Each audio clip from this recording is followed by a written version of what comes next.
Swayam Prabha. Digital India. Educated India.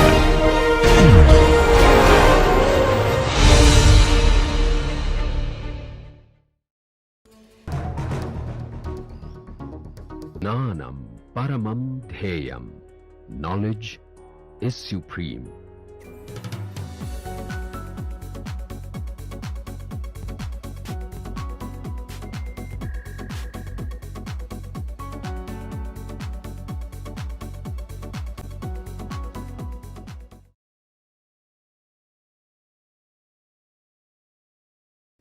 Welcome to MOOC course on applications of interactomics using genomics and proteomics technologies. In today's lecture, we are going to talk about basics of mass spectrometry, which could be used for characterizing, identifying the proteins of interest after performing the immunoprecipitation based experiment. So, in the last lecture, if you recall, we talked about if you want to identify the potential interactors of a protein of interest, you can do immunoprecipitation experiment and then identify the potential interactors using mass spectrometry.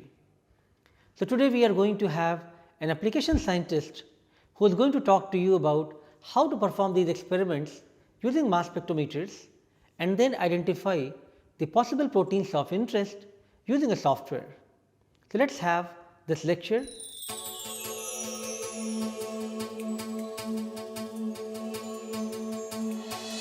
Hi, good morning everyone.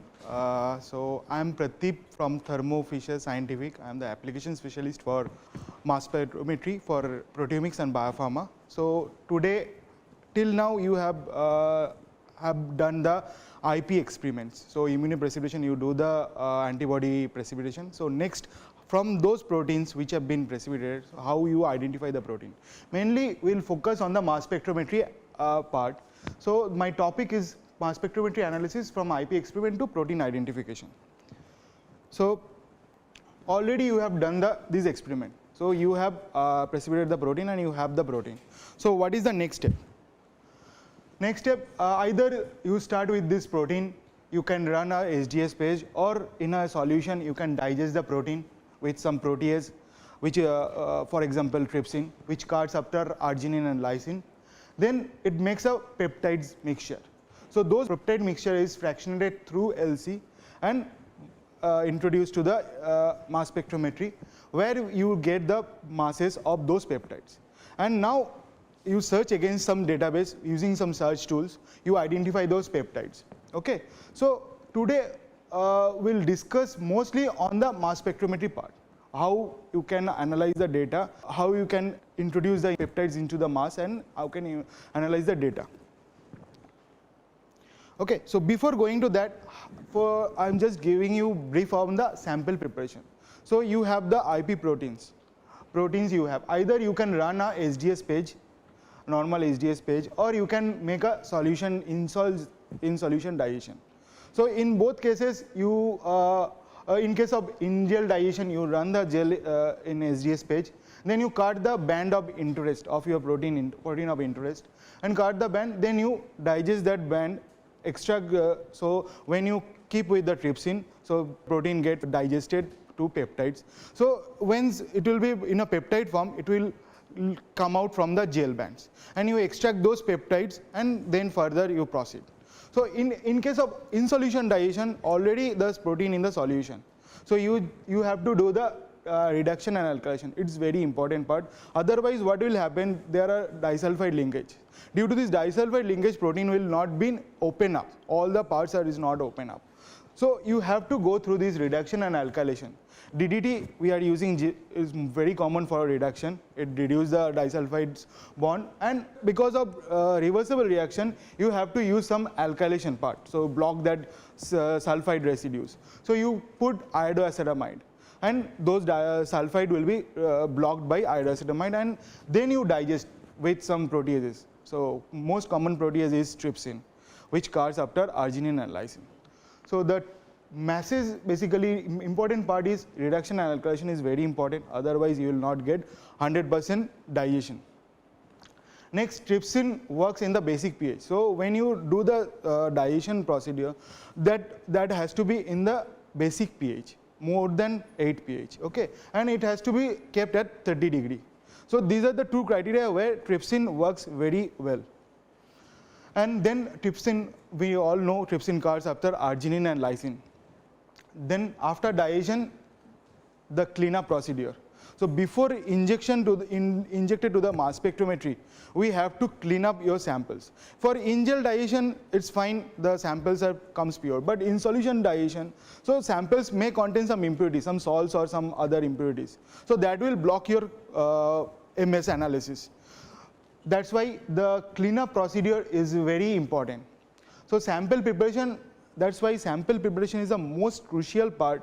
And if you done a proper sample preparation, your 90% work is done. The next is basically, MS is basically a software driven. So whatever you are set in the software, it will do. But the sample preparation is the most crucial part for yours. Okay. Now comes to the mass spectrometry. So I am keeping basics of the mass spectrometry. I am not going in very details on all the parts.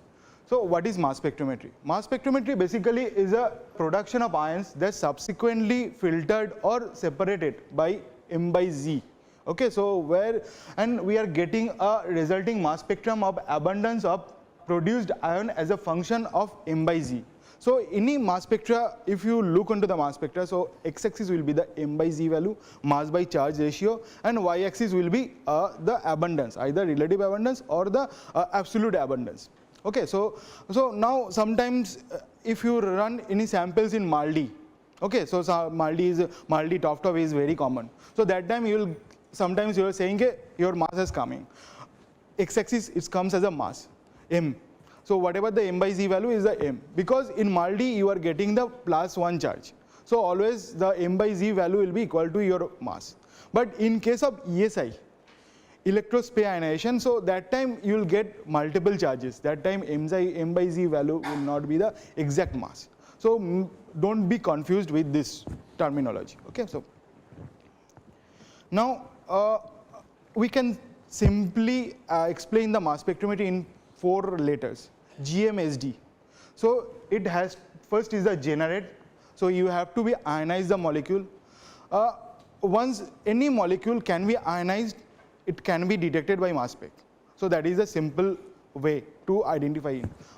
So it has to be ionized properly. The ionization method may be from solid to gaseous, maybe liquid to gaseous. Then it has to be moved properly.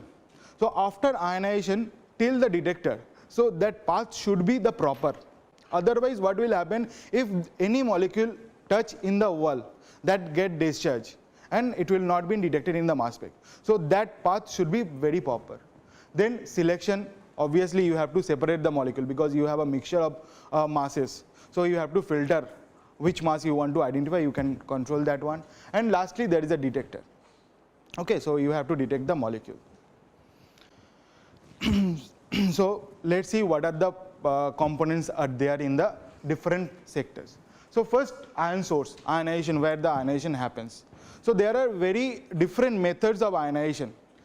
It comes with the most popular is the ESI and MALDI. You already heard about this. Electrospray ionization, which is liquid to gaseous. So you inject the sample in the solution format, from where you put the high voltage, and that high voltage it will makes a ionization. Next is the MALDI, matrix assisted laser desorption ionization. So it is a solid form to gaseous form. What happened in MALDI, you mix the sample with some matrix molecule, spot on a plate, keep it for dry, and then you shoot laser.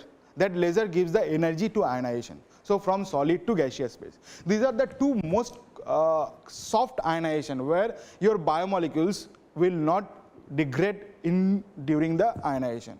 Whatever the other mode of ionization, fab, electron ionization, chemical ionization, these are very hard ionization, where already when you put your biomolecule, it will fragment in the source. So you will not get the exact mass of the molecule. So it is applicable only in case of small molecules like chemical compounds. And APCI and APPI, atmospheric pressure chemical ionization, these two are for non-polar molecules. okay, exclusively for non-polar molecules. Now come for the mass analyzer, means where you separate your molecules. Most common, everybody knows a quadruple TOF instrument, time of flight. Quadruple means quadruple is not an analyzer, I can say it's a filter. It can precisely filter your molecule, which molecule you want. Ion traps, so you can put your molecules in the, you can trap your molecule inside a vessel and you can make detect that molecule. So quadruple, ion trap, triple quartz, these are very low resolution. Means here you cannot separate nearby masses. But in the other case, FTICR, Orbitrap, TOF or QTOF, these are high resolution instrument where you can separate the nearby masses. Okay, so in IIT Bombay, we have Orbitrap technology. It's nothing but a trapping of electron in a orbital motion. Okay, so we put a high voltage and the ions are rotating around the molecule. Okay, so we'll come to those parts. And last is a detector. So you require some detector. The better part for Orbitrap is Orbitrap itself acts as an analyzer as well as detector. So you don't require an extra detector for Orbitrap. Okay. Now we see how the mass spec works, what we are doing in the mass spec after injection of sample. So we inject a sample to mass spec. Through the mass analyzer and detector, we get the MS1. Okay, MS spectra. We'll get this MS spectra. From this MS spectra, we will select one of the peak, and again we will do the fragmentation, MS2, and we get this fragmentation.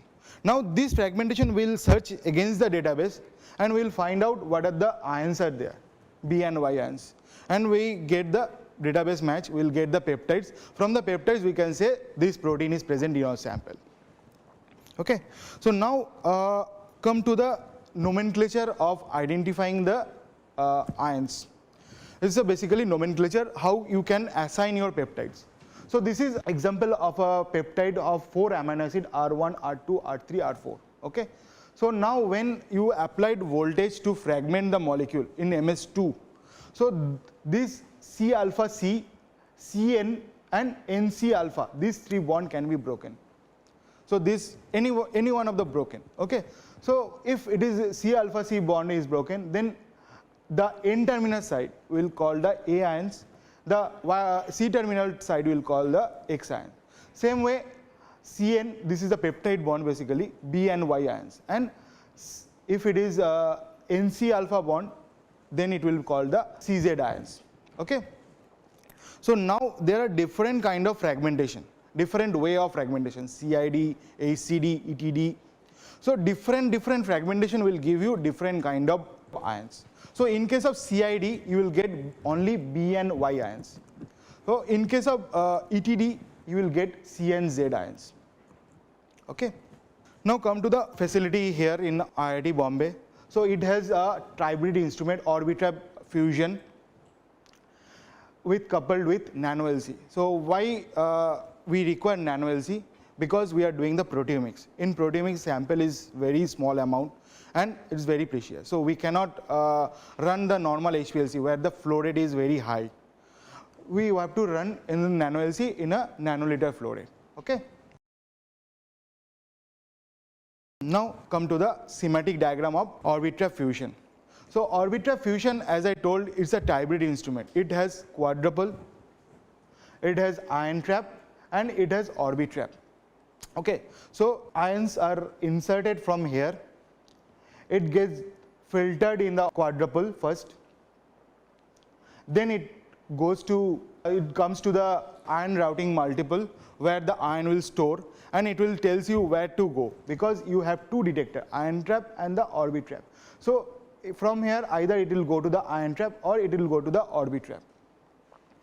So then Orbitrap basically is a high resolution. It gives you 500K maximum resolution.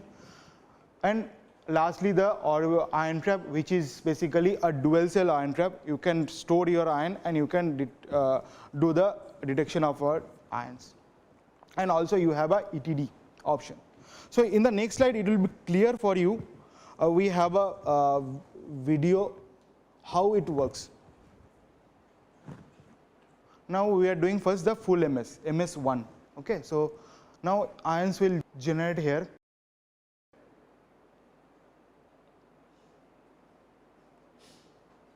It will passes through ion transfer capillary, inserting through that. So after that, here what happened, ions trying to spread out because all the ions are very highly charged. So it tries to spreading. So you need a focusing. So it will focus. Then it's called the bent flutter pole, benting, where the neutrals are removed. Because when the ions are inserting to the instrument, there are some neutrals also. So you can, with the high voltage difference, the charge molecule can bend, but the neutrals cannot bend. So after that, in the quadruple, you can select the ions, which one you want. Then it first comes to this ion routing multiple, where it will first store here. So here is the first stoppage where it will be decided either it will go to the orbit trap or it will go to the ion trap. Okay. So now it will come to the orbit trap, MS, and then it's been detected in the orbit trap. Okay. So now it's a full scan. What happened in the MSMS? So in case of MSMS, only one molecule has been filtered from this mass. Only one molecule filtered, and that gets fragmented, and then it will be detected, MS2. So same thing happened, ions are going. So inside a quadruple, the only one molecule will be there, so other will be filtered out. Now that molecule go to this ion routing multiple and get fragmented. So here it will fragmented in the ACD mode. It's nothing but the collision induced fusion with high energy. So here after fragmenting here, it goes to the ion trap, where it is stored first and then trapped here, and then it get detected.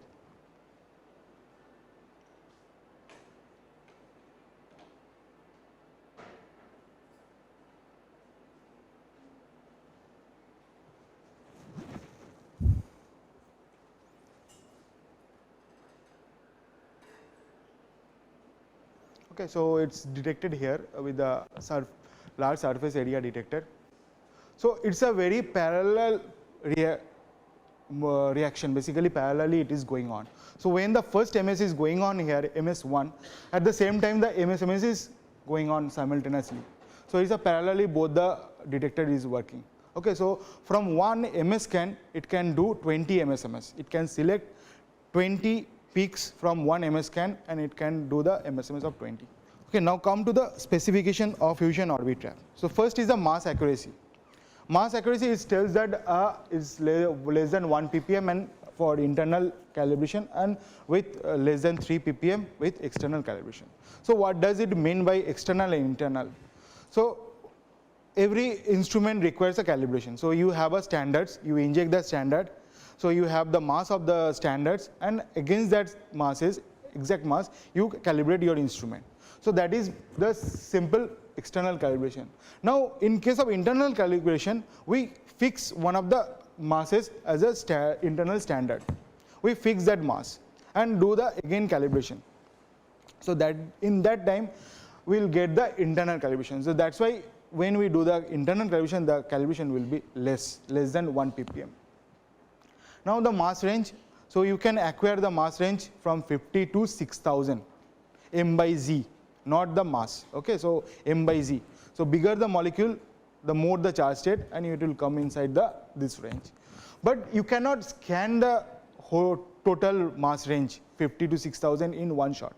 So you can scan the first mass, and the highest is the 15x of the first mass. So for example, if you start from 100 m by z, you can scan up to 1500 m by z.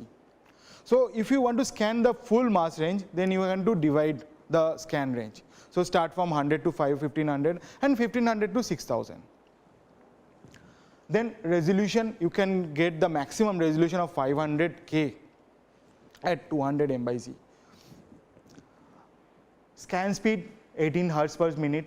So fragmentation, so you have three different kind of fragmentation: CID, ACD and ETD.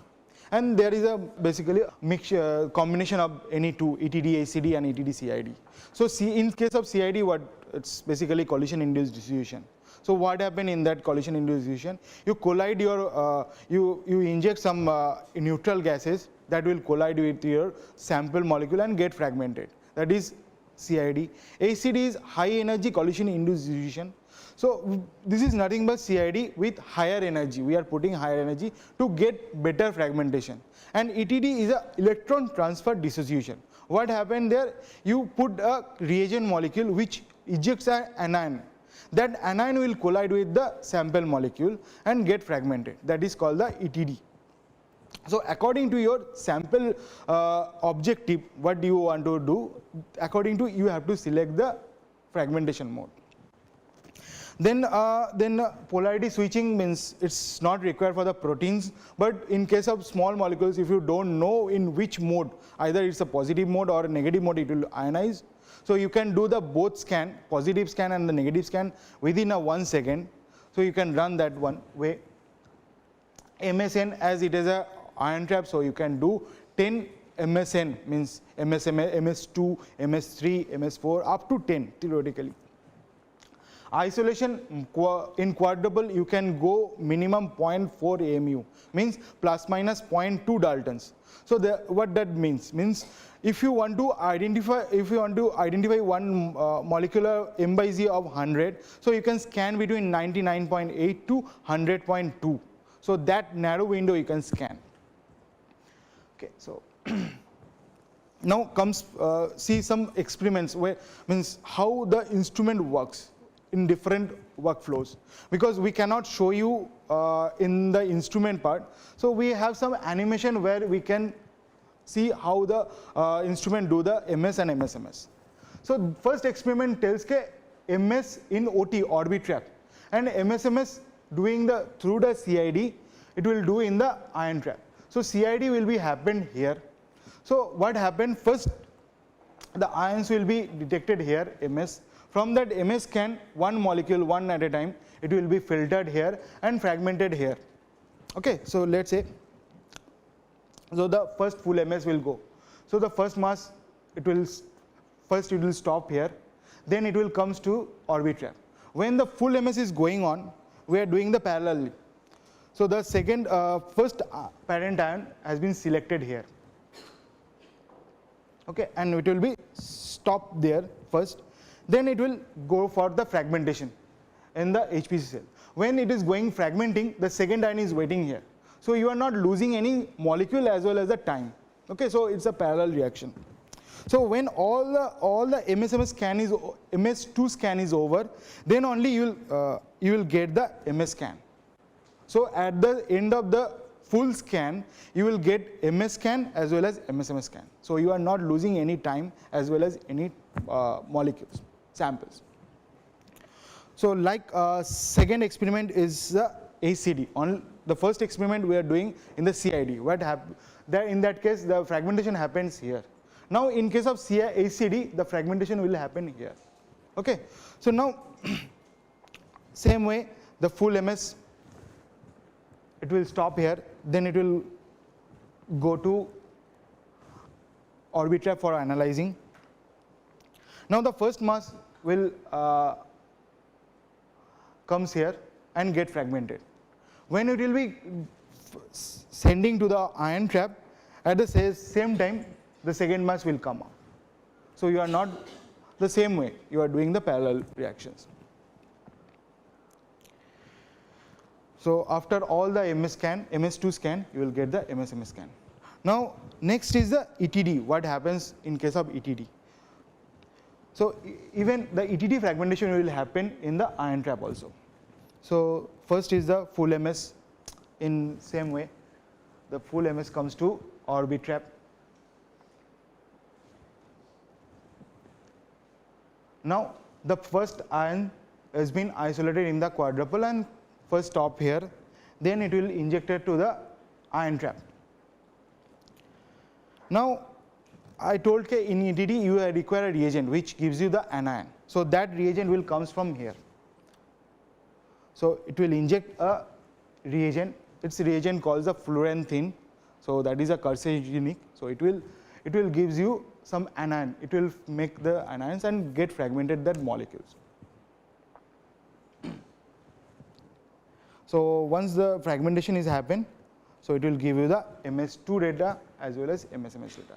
So ETT is a very specialized case only when you are going for the PTM type analysis. So post-translational modification like phosphorylation or acetylation or glycosylation. In those cases, you have to use this ETT reaction. So in the instrument, the better part is that you already there are already the templates for all type of analysis. So you don't have to start from the scratch. So you just click on the which method you want to use, either it's identification or it's a quantification or is a PTM work. So you have to select that method and run the method.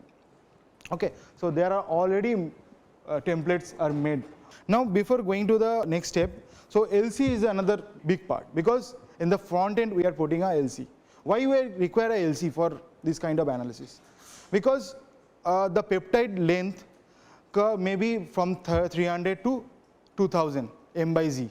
So within the mass, we cannot separate all the m by z's. We can separate the nearby masses by the resolution, but we cannot separate in the range. So we need to separate those peptides. So that we put a LC in the front line, where either with the basis of hydrophobicity or any other parameters, we separate those peptides and elute one by one and inject it to the mass spec. Okay, so these are the different parameters we are using for setting up the LC run. Here the important part is the gradient. So you have to choose a proper gradient. So that gradient should be on the complexity of a sample. So now here I am showing you 30 minutes gradient. So it's work for a simple one protein like BSA or single protein. But when your complexity, when you are working with the wholesale lysate, that time you have to increase the gradient for 2 hours, 3 hours, 4 hours. Okay. So like that you have to work on the gradient part, not in the MS part. Okay. So now come for the some data analysis part. For data analysis, we have Protein Discoverer 2.2. That is a comprehensive and extendable software for qualitative and quantitative. So you can identify as well as quantify the proteins. Here the quantification is a relative quantification, not an absolute quantification. Okay, so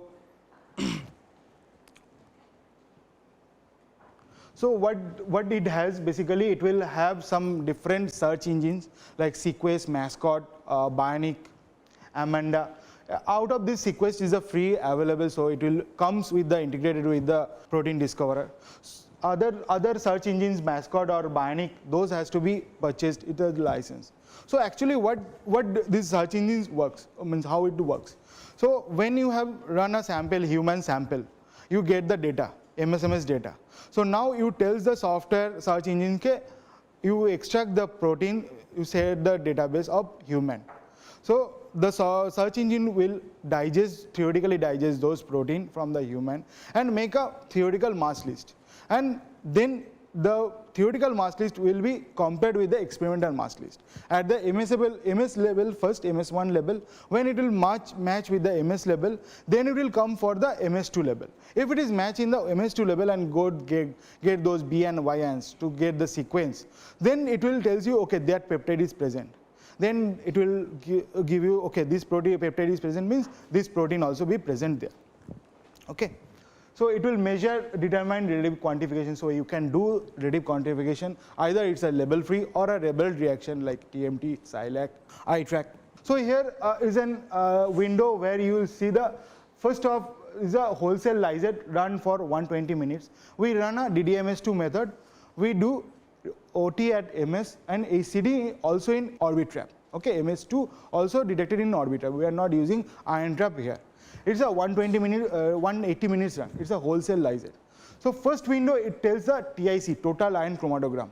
So like in HPLC, you are getting UV chromatogram. Here we'll get on the basis of total ions, it will make a chromatogram. So that's why it's called the total ion chromatogram.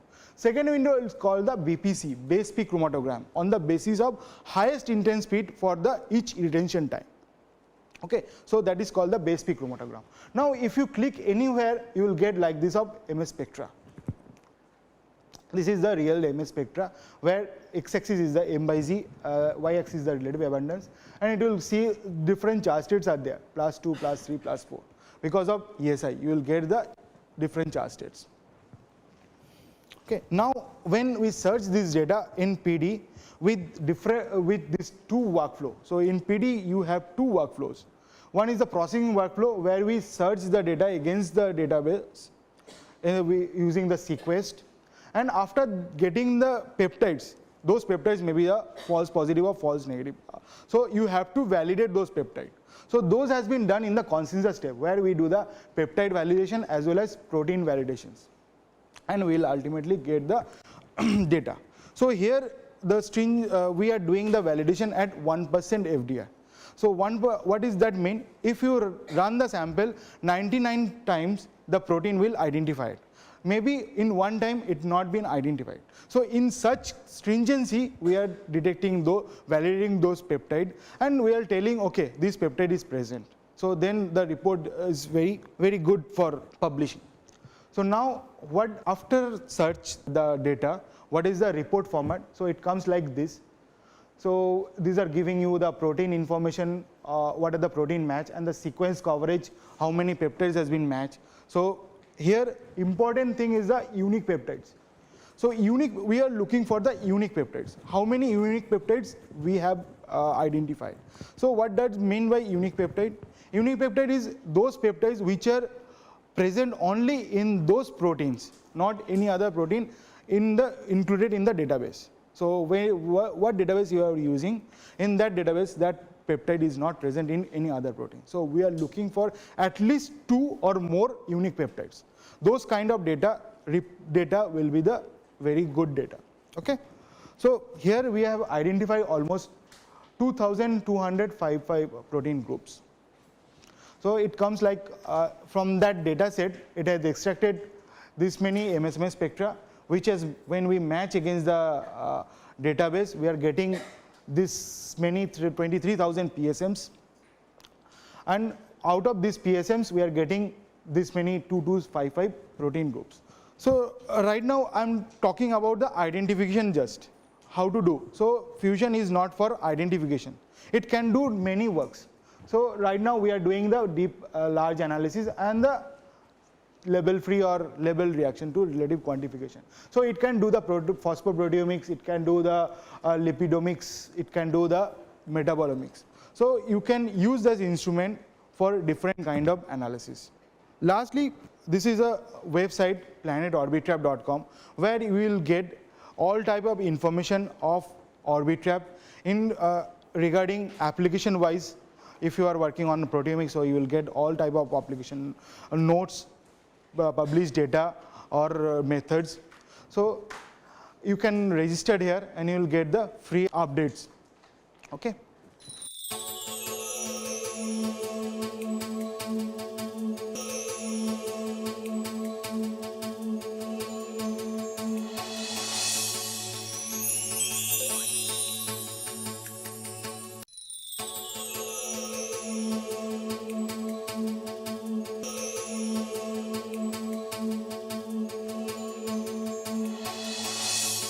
So from the last 2 lectures, you are now familiar that if you have a protein of interest which you want to dig deeper, you want to further characterize that protein and want to understand the possible role of that protein, an easy way of moving forward could be to do immunoprecipitation experiment followed by protein identification using mass spectrometry.